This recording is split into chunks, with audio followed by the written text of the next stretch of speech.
Morning everyone. Today I would just like to quickly share with you on my experience installing a 22 kilowatt wall box at my home. Of course, for my Kona, it can only do 11 kilowatt, but it's okay. At the same time, I've also installed an 8.5 kilowatt um, solar at my home. So, just going to give you an example of the kind of the power generation that you can get from your solar installation. But in my example here, my house is 8.51 kilowatt.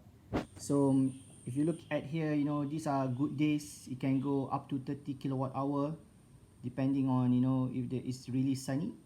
But you can see the drop here. If it's these are the rainy days, and here would be those cloudy on and off kind of days. So for the month of July, um, I've gotten around almost 760 kilowatt hour. That's from the solar installation that I have in my home. And now this is actually my wall box, and this is for the month of July.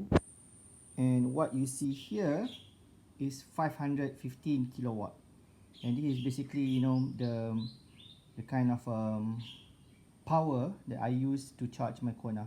So sometimes I don't charge it every day, a couple of days skip and use it and then charge it again.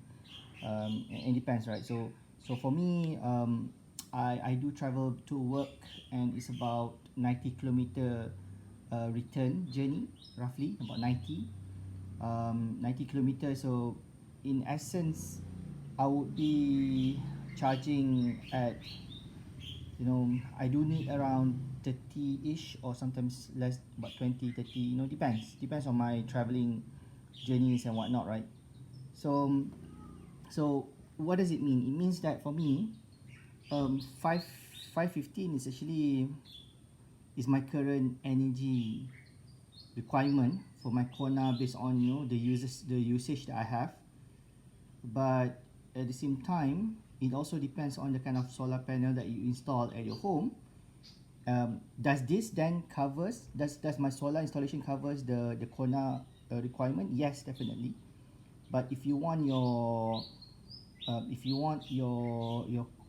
house to be almost electric free, then definitely you need to use more than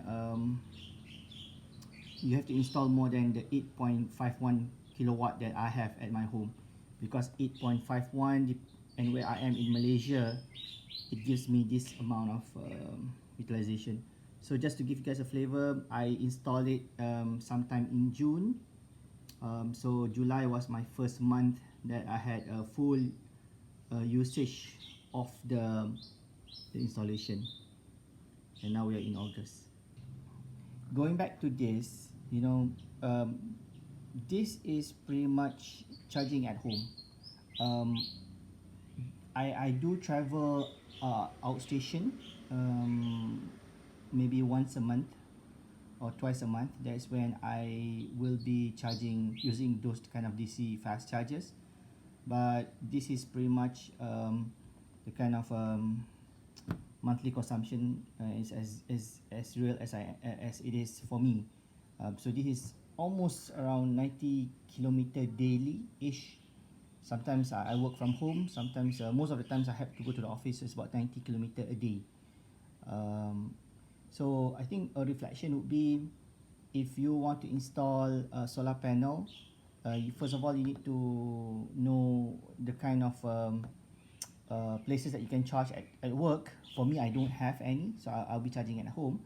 And then the kind of distance that you need for your daily usage, for your drive, and then you would have an idea of the kind of installation that you need to have to cover your EV power consumption. But if you want to make sure your solar panel also covers some of your home usage, then maybe you need to install more. I have 4 kids. Definitely, this kind of energy that I'm getting, right? So this one, the 758.64, is not enough to cover for my car and also for the whole house. You know, with 4 growing kids, and then sometimes they use the aircon at night and whatnot.